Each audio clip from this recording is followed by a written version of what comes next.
சொக்ஸோ கீழுக்கு இருக்கும்போது பல பேரும் வந்து பேசுறது சொக்ஸோ இருக்கா இபிஎஃப் இருக்கா, அதான் சொன்னாங்க வேலை செய்யற சொக்ஸோ இருக்கா இபிஎஃப் இருக்கா கேட்பாங்க. ஓகே, அது தவிர்த்து வேற என்ன பெனிஃபிட் இருக்கு ஒரு கம்பெனி வந்து கொடுக்க முடியும், ஆனா இந்தியன் கம்பெனி வந்து கொடுக்க தவறுறாங்க? மேபி அவங்க வந்து கருத்தில் எடுத்துக்கல, மேபி செலவுன்னு நினைக்கிறாங்க. ஓகே, இதுல நல்ல அருமையான கேள்வி. இதுல முக்கால்வாசி பண்றதுங்க என்னன்னு பாத்தீங்கன்னா, வேலைக்கு எடுத்தோன்னா வந்து பாத்தீங்கன்னா இபிஎஃப் சொக்ஸோ வந்து கொடுக்கறது இல்ல. நான் கன்ஃபார்ம் பண்ண பிறகு தான் நான் கொடுப்பேன். அந்த மாதிரி சட்டம் இருக்கா? இல்ல, அது மிக மிக தவறு. அந்த மாதிரி ஒரு கம்பெனி செய்யவே கூடாது. எடுத்த கையில கேடிஎஸ்பியும் சொக்ஸோ வந்து கொடுத்துடணும். அவங்க 2 நாள் வேலை செஞ்சிருந்தாலும் சரி, 3 நாள் வேலை செஞ்சிருந்தாலும் சரி, அவங்களுக்கு சொக்ஸோ இபிஎஃப் வந்து கான்ட்ரிபியூஷன் பண்ணி ஆகணும். இதுதான் ரூல்ஸ். பண்ணி ஆகணும். இப்போ அந்த கம்பெனி பண்ணலன்னா தவறு. அவங்க வெளியே ஒர்க் அவுட் பண்ணிடலாமா, அவங்க கம்ப்ளைண்ட் பண்ண முடியுமா? இல்லை, அவங்களுக்கு வந்து கம்ப்ளைண்ட் பண்ணுறதுனா பண்ணலாம். இல்லை அவங்க அந்த கம்பெனி விட்டு, ஏன்னா ஆக்சுவலி வந்து அவங்க இன்டர்வியூ போகும்போதே அவங்க சொல்லிடுவாங்க. கண்டிப்பாக வந்து இப்போ நம்மளே ஒரு இன்டர்வியூக்கு போகிறோம் ஒரு கம்பெனிக்கு, இபிஎஃப் சொக்ஸோலாம் எப்படி சார் கேட்கும்போது, இல்லைங்க நான் கன்ஃபார்ம் பண்ணி முடிஞ்சு தான் நான் வெட்டுவேன் அப்படின்னு சொல்லுவாங்க. அப்போ அந்த மாதிரி சொல்லும் போது நீங்கள் வந்து அந்த ஜாப் ஆஃபர் நீங்கள் அக்செப்ட் பண்ணிக்க வேணாம். அக்செப்ட் பண்ணிக்கூடாது. அக்செப்ட் பண்ணிக்காதீங்க. நீங்கள் அக்செப்ட் பண்ணிக்கிட்டு அதுக்கப்புறம் நீங்கள் அந்த கம்பெனியில் போய்ட்டு நீங்கள் வேலை செஞ்சுட்டு அதுக்கப்புறம் இப்படி கம்ப்ளைண்ட் பண்ணீங்கன்னா சரியில்லையா? இப்போ நீங்கள் உள்ளுக்கு போகும்போதே உங்களுக்கு தெரிஞ்சிருச்சு இதில் வந்து கொஞ்சம் தவறான விஷயம் பண்ணிக்கிட்டு இருக்காங்க சொல்லிட்டு அந்த வேலை நீங்கள் அக்செப்ட் பண்ணிக்காதீங்க. நீங்கள் அக்செப்ட் பண்ணிக்கிட்டு போய்கிட்டீங்கன்னா அது உங்கள் மேலே தவறு. As a worker, as a staff உங்கள் மேலே தவறு. ஆனால் முக்கால்வாசி வந்து பண்ணுறது என்னன்னா, நான் கன்ஃபார்ம் பண்ண பிறகு உங்களுக்கு இபிஎஃப் சொக்ஸோ நான் கொடுக்குறேன் அப்படின்னு சொல்லுவாங்க. ஏன் அந்த மாதிரி? அது ஏன்னா இப்போ இருக்கிற பிரச்சனை நாளைக்கு அதிகமான டேர்ன் ஓவர் வருவாங்க. ஒரு 3 மாதம் வேலை செய்கிறது, 4 மாதம் வேலை செய்கிறது, அப்புறம் வந்து வேலையை விட்டு போயிடுவாங்க. இது வந்து பிஸ்னஸ் ஒன்று எப்படியா பார்க்குறாங்கன்னா நஷ்டமானு சொல்லி பார்க்குறாங்க. பட் நம்ம வந்து மலேசியாவில் நம்ம வந்து ஒரு பிஸ்னஸ் ரன் பண்ணும்போது நம்ம அதுக்கு உள்ள சட்டத்திட்டங்களை வந்து நம்ம கடைபிடிச்சு தான் ஆக வேண்டும். அதுக்கு ஒரு வழி இல்லை. இது நம்ம நினச்சாலும் ஓட முடியாது. ஏன்னா சட்டம் அப்படி அமைச்சிருக்காங்க. ஒரு எம்ப்ளாயராக இருந்துக்கிட்டு நான் ஒரு வேலைக்கு ஆள் எடுத்தேன்னா அவங்களுக்கு வேண்டியது மினிமம் வேஜஸ் மாதம் 1700 நான் கொடுத்தாகணும். 13% ஆன் டாப் நான் கான்ட்ரிபியூட் பண்ணி ஆகணும். சொக்ஸோ கட்டி ஆகணும், EIS கட்டி ஆகணும். இது எல்லாமே நான் செஞ்சு ஆகணும்.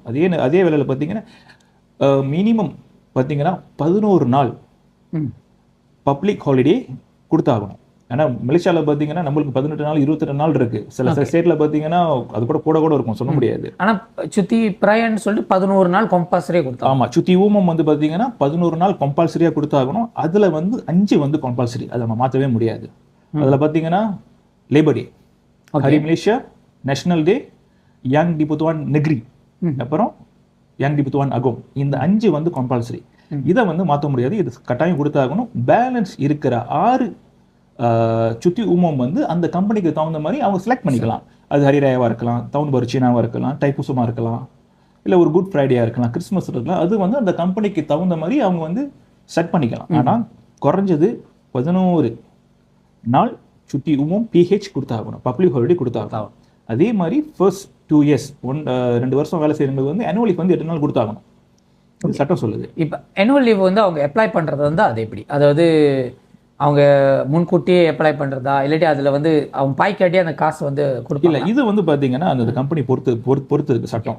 அந்த அந்த ரூல்ஸ் வந்து அந்த கம்பெனியை செட் பண்ண முடியும். ஆனால் ஆனுவல் லீவ் வந்து எப்படி ஒர்க் பண்ணணும்னா, ஒரு கம்பெனியில் வந்து அவங்க வேலைக்கு ஜாயின் பண்ணிட்டாங்கன்னா அவங்களுக்கு வந்து பார்க்கணும் இது வந்து கான்ட்ராக்ட் ஃபார் சர்வீஸா இல்லை ஆஃப் சர்வீஸான்னு.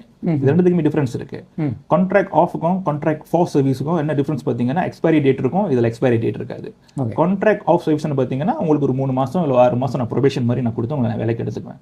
ஒரு 3 மாதம் கழிச்சு ஓகே நீங்கள் நல்லா பெர்ஃபார்ம் பண்ணுறீங்கன்னா உங்களுக்கு நான் கன்ஃபர்மேஷன் லெட்டர் கொடுத்து உங்களை நான் பெர்மனன்ட் எம்ப்ளாயை நான் எடுத்துக்குவேன். அப்போ அந்த தேதியிலிருந்து நீங்கள் வந்து ஆனுவல் லீவ் நீங்கள் அப்ளை பண்ணலாம். அதாவது நீங்கள் வேலைக்கு பூந்த முதல் நாளில் இருந்து கன்ஃபார்ம் பண்ண தேதியில இருந்ததில் நீங்கள் வேலை ஓகே நீங்கள் வந்து உங்களை நான் வந்து 2ஆம் தேதி ஜனவரி உங்களை வேலைக்கு எடுக்கிறேன், உங்களை நான் கன்ஃபார்ம் பண்ணுறது 2ஆம் தேதி ஏப்ரல்னு வச்சுக்கோங்க.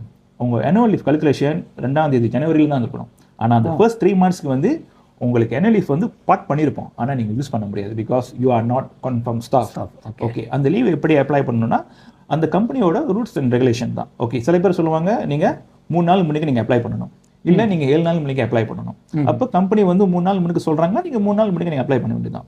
இல்லை 5 நாள் முன்னுக்கு சொல்கிறாங்கன்னா 5 நாள் முன்னுக்கு நீங்கள் லீவ் அப்ளை பண்ணிக்கிட்டு அவங்க அப்ரூவ் பண்ணணுன்னே நீங்கள் லீவுக்கு போயிடலாம். ஆனால் கம்பெனி அப்ரூவ் பண்ணல, ரிஜெக்ட் பண்ணிட்டாங்கன்னா நீங்கள் ரீஅப்பீல் பண்ணலாம், இல்லை நீங்கள் உங்கள் லீவை நீங்கள் மாற்றி அமைச்சிக்க வேண்டியதான். கம்பெனிக்கு வந்து அதிகாரம் இருக்குது உங்கள் நீங்கள் உங்கள் அப்ளிகேஷன் கேன்சல் பண்ணுறதுக்கு. அவங்ககிட்ட அந்த அங்கே கேன்சல் பண்ணலாம். நீங்கள் நான் 10ஆம் தேதி நான் லீவ் அப்ளை பண்ணுறேன், ஆனால் லீவை வந்து ரிஜெக்ட் பண்ணுறாங்க.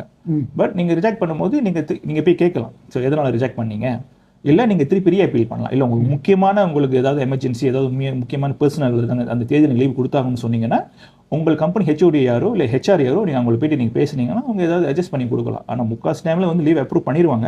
அப்ரூவ் பண்ண முடியாதுக்கு பார்த்தீங்கன்னா நிறைய காரணம் இருக்கும். என்ன காரணம் இருக்குன்னா அதே தேதியில் ஒரு 5 பேர் லீவ் போட்டிருப்பாங்க. அப்போ 5 பேர் லீவுக்கு போயிட்டா அப்புறம் பிஸ்னஸ் எப்படி ரன் பண்ணுறது? அப்போ அந்த முக்கியம் மேபி அந்த தேதியில் வந்து கம்பெனியோட ஆடிட் இருக்கலாம். அப்போ அவர் இருந்து தான் ஆகணும் அப்படின்னு சொல்லும் போது லீவை கேன்சல் பண்ணலாம். அந்த மாதிரி நிறைய விஷயங்கள் இருக்கு.